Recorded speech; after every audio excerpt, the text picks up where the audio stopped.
Governor గారు మరియు వారి జీవిత భాగస్వామి మేడం ఈ అమ్మ పేరు కూడా వసంత గారే. జీవితంలో కొన్ని అనుకోకుండా అలా జరుగుతూ ఉంటాయి.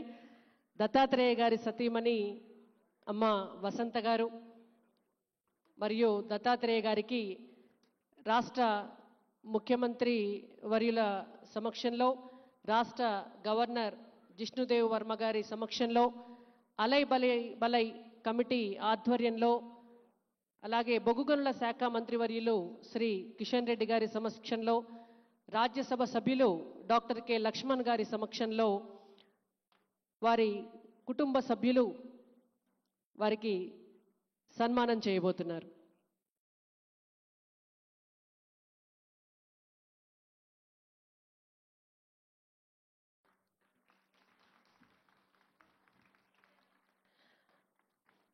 వసంత గారి భాగస్వామ్యం దత్తాత్రేయ గారి జీవితంలో చాలా అమూల్యమైనటువంటిది. మీ అందరికీ కూడా ఒక విషయం చెప్పాలి. సహజంగా ఆ కాలంలో వివాహాలంటే పెద్దలు కుదిర్చినటువంటి సంబంధాలనే మనం అనుకుంటాం.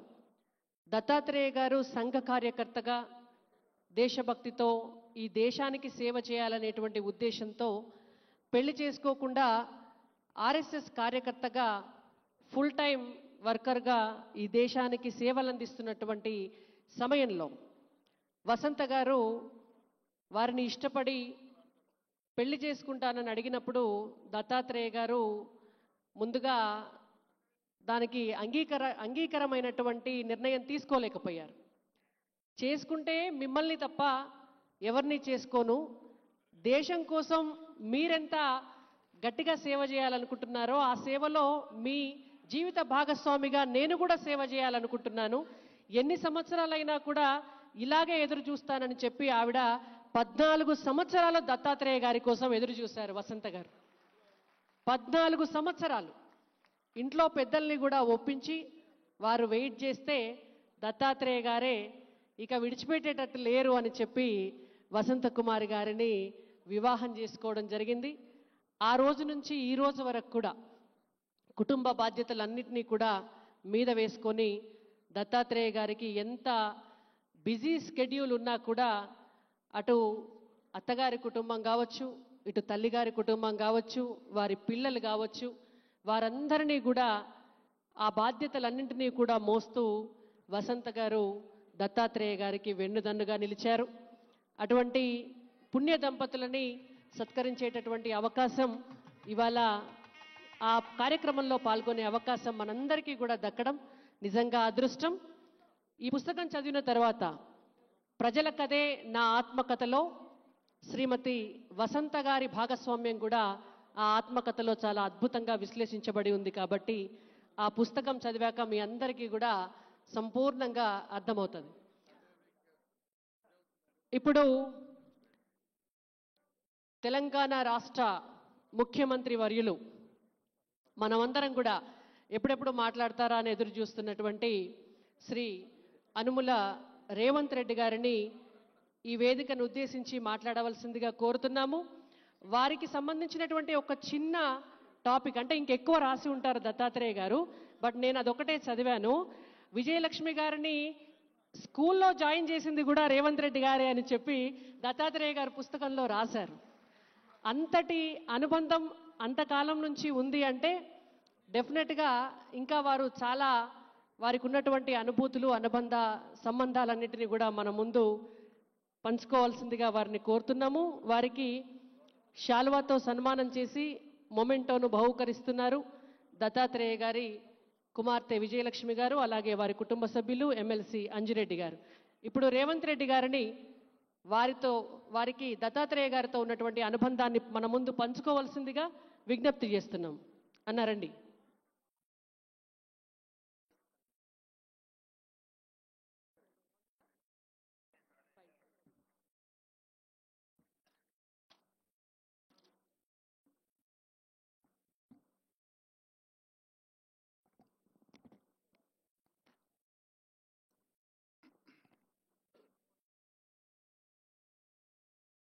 శిల్పకళా వేదికగా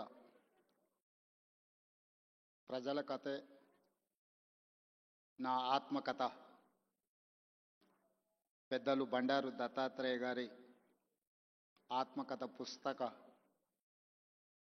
తెలుగు వెర్షన్ ఈరోజు విడుదల చేసే కార్యక్రమంలో నాతో పాటు మాజీ రాష్ట్రపతి ఆంధ్రప్రదేశ్ ముఖ్యమంత్రి గారు, అదేవిధంగా ఆంధ్రప్రదేశ్ గవర్నర్ అబ్దుల్ నజీర్ గారు, ఒడిశా గవర్నర్ హరిబాబు గారు, అదేవిధంగా త్రిపుర గవర్నర్ ఇంద్రసేనారెడ్డి గారు, మన రాష్ట్ర గవర్నర్ పెద్దలు జిష్ణుదేవ్ వర్మ గారు, అదేవిధంగా కేంద్ర మంత్రి మిత్రులు జి కిషన్ రెడ్డి గారు, అదేవిధంగా భూపతిరాజు శ్రీనివాస్ వర్మ గారు, శాసన మండలి చైర్మన్ గుత్తా సుఖేందర్ రెడ్డి గారు, శాసనసభ చైర్మన్ గడ్డం ప్రసాద్ గారు, మిత్రులు ఆంధ్రప్రదేశ్ మంత్రివర్యులు సత్యకుమార్ గారు, తెలంగాణ రాష్ట్ర ఉప ముఖ్యమంత్రి వర్యులు మిత్రులు బట్టి విక్రమార్క గారు, మిత్రులు మంత్రివర్యులు పొంగులేటి శ్రీనివాసరెడ్డి గారు, పొన్నం ప్రభాకర్ గారు, పెద్దలు కేశవరావు గారు, వేదిక మీద ఉన్న చాలామంది భారతీయ జనతా పార్టీ నాయకులు, బండారు దత్తాత్రేయ గారి అభిమానులు, కుటుంబ సభ్యులందరికీ కూడా ఈ సందర్భంగా నా శుభాకాంక్షలు తెలియజేస్తున్నా. మిత్రులారా, ప్రజల కథే నా ఆత్మకథ. దత్తాత్రేయ గారు ప్రజలతో ఉన్న అనుబంధాన్ని అత్యంత సామాన్యమైన ప్రజలతో, అది గౌలిగూడ గల్లీ కావచ్చు, లేకపోతే రామ్నగర్ బస్తీ కావచ్చు, వారు మహారాజ్గంజ్ మొట్టమొదటిసారి శాసనసభ్యులుగా పోటీ చేసినప్పటి నుంచి మొదలు పెడితే వారు సికింద్రాబాద్ పార్లమెంట్ సభ్యులుగా, కేంద్ర రైల్వే శాఖ మంత్రిగా, అర్బన్ డెవలప్మెంట్ మినిస్టర్గా, హిమాచల్ ప్రదేశ్ గవర్నర్గా, ఈనాడు హర్యానా అత్యంత కీలకమైన రాష్ట్రానికి గవర్నర్గా, వారు గౌలిగూడ గల్లీ నుంచి హర్యానా గవర్నర్గా సుదీర్ఘమైన ప్రయాణంలో ఎన్నో హోదాలను, రాజకీయంగా ఎన్నో ఒడిదుడుకులను చూశారు. కానీ ఏ రోజు కూడా వారు ప్రజలతో సంబంధాలను కోల్పోలేదు. వారు కేంద్ర మంత్రిగా ఉన్నప్పుడు కూడా ఢిల్లీకు పార్లమెంట్ సందర్భంలో వెళ్ళిన 2-3 రోజుల కంటే ఎక్కువ అక్కడ ఉండేవాడు కాదు. శుక్రవారం వస్తే మళ్ళీ హైదరాబాద్కే వచ్చి ఏ చిన్న షాప్, లోకల్ కార్పొరేటర్ కూడా ప్రారంభోత్సవానికి రావడానికి వెనక ముందు చేస్తే పెద్దలు దత్తాత్రేయ గారు వచ్చి చిన్న గల్లీలలో పాండప్ప కూడా పేదవాడు ప్రారంభించుకుంటున్నంటే దత్తాత్రేయ గారు వచ్చి ప్రారంభించేవాళ్ళు. ఇదే నాకు వారితో ఉన్న 40 సంవత్సరాల అనుబంధంలో 40 సంవత్సరాల నుంచి దత్తాత్రేయ గారిని చాలా దగ్గరగా నేను వారిని చూస్తున్నా. ఇంతకుముందు రాణి రుద్రమ గారు చెప్పినట్టు దత్తాత్రేయ గారి కుటుంబంతో, పెద్దలు కిషన్ రెడ్డి గారి కుటుంబంతో నాకు చాలా సన్నిహిత సంబంధాలు ఉన్నాయి. అది అందరికీ తెలుసు. నేను మొన్న నీతి ఆయోగ్లో పాల్గొన్నప్పుడు ప్రధానమంత్రి గారితో మధ్యాహ్నం భోజన వేదిక మీద కూర్చున్నప్పుడు వారు చంద్రబాబు నాయుడు గారిని చూపించి ఆప్కే సాథీ ఇద్దర్ హే అని అంటే నేను చెప్పా, నేను స్కూల్ మీ దగ్గర చదువుకున్నా, కాలేజ్ ఆయన దగ్గర చదువుకున్నా, ఇప్పుడు ఉద్యోగం రాహుల్ గాంధీ గారి దగ్గర చేస్తున్నా. సో నాకు మీ దాంట్లో కూడా అందరితో పరిచయం ఉందని, ముఖ్యంగా ఈ వేదిక మీద ఉన్న ఇంతకుముందు శ్రీనివాస్ వర్మ గారు చెప్పిన భారతీయ జనతా పార్టీ రాష్ట్ర అధ్యక్షుల గురించి, ఆ రాష్ట్ర అధ్యక్షులు అందరితో నాకు సన్నిహిత సంబంధాలు ఉండేవి. ఇప్పుడు సరే రాజకీయంగా భిన్న ప్రయాణం, కానీ వ్యక్తిగత సంబంధాలలో ఎప్పుడూ లోపం కానీ, ఎప్పుడూ ఆ సంబంధాల విషయంలో దాచిపెట్టాలన్న ఆలోచన కానీ చేయలేదు. ఎందుకు అంటే వారందరితో నాకున్న ప్రత్యేకమైన అనుబంధం. ఈరోజు తెలంగాణ రాష్ట్ర ముఖ్యమంత్రిగా మా మంత్రివర్గ విస్తరణ కార్యక్రమం మంత్రివర్గ విస్తరణ కార్యక్రమం చూసుకొని మంత్రివర్గ ప్రమాణ స్వీకారం చేసిన మా మంత్రులను కూడా మళ్ళీ రేపు కలుద్దాము. నాకు గవర్నర్ గారికి ఇద్దరికీ దత్తాత్రేయ గారి పుస్తకావిష్కరణ కార్యక్రమం ఉన్నది, అక్కడికి వెళ్ళాల్సిందే అని చెప్పి సరాసరి గవర్నర్ భవన్ నుంచి గవర్నర్ దత్తాత్రేయ గారి పుస్తకావిష్కరణకు రావడం జరిగింది. ఈరోజు రాజకీయాలలో ఒక్కసారి కార్పొరేటరు కౌన్సిలర్ అయితేనే వాళ్ళ జీవన శైలి విధానంలో చాలా మార్పు, ప్రజల సంబంధాలలో ఒక భిన్నత్వాన్ని ప్రదర్శించే పరిస్థితులు ఉన్నాయి. కానీ దత్తాత్రేయ గారిని చూసి నేర్చుకోవాలి.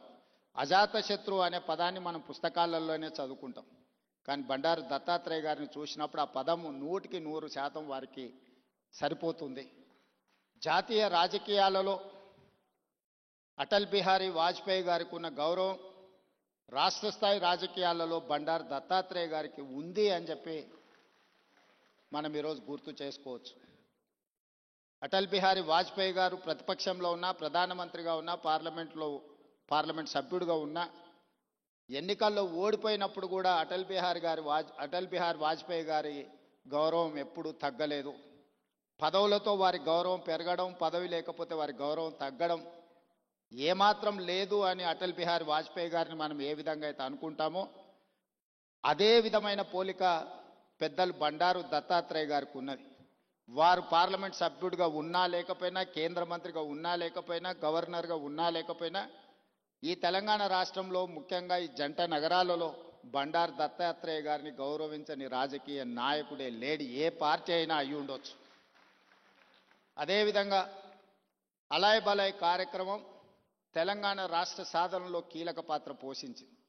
నాకు తెలిసి 19 సంవత్సరాల నుంచి బండారు దత్తాత్రేయ గారు నిర్వహించే అలాయ్ బలాయ్ కార్యక్రమం తెలంగాణ ఉద్యమానికి ఒక స్ఫూర్తిగా పనిచేసింది. రాజకీయాలలో ఇతర అంశాలలో భిన్నాభిప్రాయాలు ఉండేవాళ్ళు ఒక వేదిక మీదకి ఎప్పుడైనా అరుదుగా కనిపిస్తారంటే అది దత్తాత్రేయ గారు నిర్వహించే అలాయ్ బలాయ్ కార్యక్రమంలో కనిపించేది. ఈరోజు వారి పుస్తకావిష్కరణలో ఈరోజు ఇంతమంది గవర్నర్లను ఒక వేదిక మీద నేను ఎప్పుడు చూడలే. ఈరోజు గవర్నర్స్ పరేడ్ లాగా ఉన్నది ఈ వేదిక. అంటే వ్యక్తిగతంగా వారితోనున్న అనుబంధంతోనే వీళ్ళందరూ ఇక్కడికి రావడం జరిగింది. తెలంగాణ రాష్ట్ర ప్రభుత్వంలో కాంగ్రెస్లో ఉన్న మంత్రివర్గం మొత్తం ఇక్కడనే ఉంది. మంత్రివర్గ సమావేశం నేను ఇక్కడనే పెట్టుకోవచ్చు అన్నట్టుగా ఉంది. ఎందుకంటే ఎవరు కూడా దత్తాత్రేయ గారిని భారతీయ జనతా పార్టీ నాయకుడనో లేకపోతే భారతీయ జనతా పార్టీ కార్యక్రమానికి పోతున్న భావన లేదు. ఒక మర్యాద కలిగిన రాజకీయ నాయకుడి కార్యక్రమానికి వెళ్తున్నామని చెప్పి ఈరోజు అందరి వేదిక మీద కనిపించడం జరిగింది.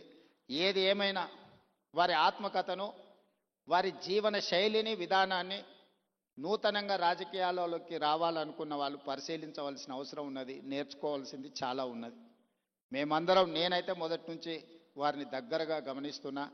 హైదరాబాదులో పి జనార్దన్ రెడ్డి గారు, బండారు దత్తాత్రేయ గారు పేదల గుండెల్లో చిరస్థాయిగా ఉంటారు. ఎవరికి ఏ కష్టం వచ్చినా, ఎవరికి ఏ బాధ ఉన్నా అది తీరుతుందో తీరదో తెలియదు, కానీ కష్టం వచ్చినప్పుడు వాళ్ళకు గుర్తొచ్చే నాయకులు ఇద్దరి జంట నగరాలలో. ఒకరి పి జనార్దన్ రెడ్డి అయితే, రెండు బండారు దత్తాత్రేయ గారు.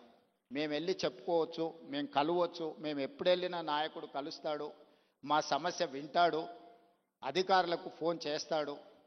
ఇంకొక విషయం కూడా తెలియాలి, ఈ కాలంలో ఒక్క లెటర్ మీద సంతకం ఇవ్వాలి అంటే నాయకులు భయపడే పరిస్థితులు.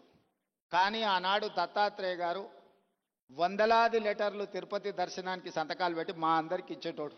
ఎప్పుడు మా దగ్గర పుస్తకాలలాగా ఉండేటి. దత్తాత్రేయ గారు ఎంపీగా సంతకం పెట్టి రైల్వే రిజర్వేషన్ కూడా, ఇప్పుడంటే విమానాలు వచ్చినాయి, కార్లు వచ్చినాయి, ఒకప్పుడు రైల్వే రిజర్వేషన్ అనేది కూడా చాలా ముఖ్యం. దత్తాత్రేయ గారు పుస్తకాల కొద్దీ ఆయన లెటరేట్స్ మీద సంతకాలు పెట్టి రైల్వే కూపన్లకు కూడా వారు సంతకాలు పెట్టించేటోళ్ళు. అదేవిధంగా ఒకప్పుడు టెలిఫోన్ కనెక్షన్కి కూడా చాలా విలువ ఉండేది. గ్యాస్ సిలిండర్కి చాలా ప్రాధాన్యత ఉండేది. ఇవన్నీ కూడా వచ్చినెంబడే కార్యకర్తలకు రాసి ఇచ్చేసి అన్ని పంచిపెట్టేసి బాధ్యత తీరినట్టుగా వివరించేవాడు బండారు దత్తాత్రేయ గారు. ఇప్పుడు వాటికి ప్రాధాన్యత లేకపోయి ఉండొచ్చు, కానీ ఆ రోజుల్లో వాటికి చాలా ప్రాధాన్యత ఉండేది. కానీ వారు ఏ రోజు కూడా కార్పొరేట్ బిజినెస్ వాళ్ళకి ఇవ్వలే, సామాన్యమైన కార్యకర్తలకు ఇచ్చేటోడు బండారు దత్తాత్రేయ గారు. లిస్టు రాసుకొని మొదటి నుంచే పార్టీలు ఎవరున్నారు, లేకపోతే ఆర్గనైజేషన్లో సంఘంలో కానీ స్వయం సేవక సంఘ కార్యకర్తలు ఎవరైనా మొదటి నుంచే సంఘాన్ని నమ్ముకొని ఉన్నవాళ్ళు ఎవరున్నారు, ఇట్లా ఒక్కరొక్కరిని వారు గుర్తుపెట్టుకొని రాసుకొని వచ్చిన కూపన్లను వాళ్లకు ఇచ్చి పిలిచి ఇచ్చేవాడు. సో ఇది ఈనాటి నాయకులు చాలామంది కొత్త తరం రాజకీయాలకు రావాలనుకున్న వాళ్ళు గుర్తుపెట్టుకొని నేర్చుకోవాల్సిన అంశము దత్తాత్రేయ గారు ఆదర్శనీయులు. ఇది ముఖస్థుతి కోసమో వేదిక మీద పిలిచిండ్రు కాబట్టి వారిని అభినందించడానికో మాట్లాడుతున్న విషయం కాదు. వారు నికార్సుగా పాటిస్తున్న విషయము. అలాంటిది కొత్త తరం రాజకీయ నాయకులు నేర్చుకోవాలి. మేమందరం తీసుకునే నిర్ణయాలలో, మేము ప్రజలను కలిసే విధానంలో తప్పకుండా దత్తాత్రేయ గారు, పి జనార్దన్ రెడ్డి గారి స్ఫూర్తి మా నిర్ణయాలలో ఉంటుంది. ముఖ్యంగా జంట నగరాలలో ఈరోజు ఆ స్థాయికి ఎదగాల్సిన అవసరం ఉన్నది నాయకులు. ఈరోజు ఆ లోపం కొట్టొచ్చినట్టుగా జంట నగరాలలో కనిపిస్తుంది. ఈరోజు ఎవరికైనా సమస్య వస్తే జంట నగరాలలో ఆ స్థాయిలో పీజేఆర్ లేకపోతే దత్తాత్రేయ గారి స్థాయిలో ప్రజలకు అందుబాటులో ఉండే నాయకత్వం తగ్గుతూ వస్తున్నది. ఈ జంట నగరాలలో ఉండే నాయకులు ఇంకా కష్టపడాలి. వాళ్ళందరూ కష్టపడతారని, ఏదైనా మా దృష్టికి వచ్చిన అంశాలను తప్పకుండా పరిష్కరించే వాటిని పరిష్కరిస్తాం, సహకరిస్తాం. అదేవిధంగా పెద్దలు కిషన్ రెడ్డి గారితో నాకున్న ప్రత్యేకమైన అనుబంధం ఈ వేదిక మీద నేను ఎక్కువ చెప్పాల్సిన అవసరం లేదు. వేదిక మీద ఉన్న వాళ్ళకి, ఇక్కడ ఉన్న వాళ్ళందరికీ తెలుసు.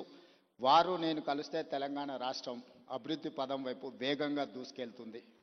రాజకీయాలకు అతీతంగా కిషన్ రెడ్డి గారిని గౌరవించుకుంటూనే, అప్పుడప్పుడు ప్రశ్నించుకుంటూనే తెలంగాణ రాష్ట్రాన్ని అభివృద్ధి పదం వైపు నడిపించడానికి నేను ఎప్పుడు ముందుంటానని తెలియజేస్తూ మీ అందరికీ మరొకసారి శుభాకాంక్షలు తెలియజేస్తూ సెలవు తీసుకుంటున్నాను. ధన్యవాదాలు మిత్రులారా.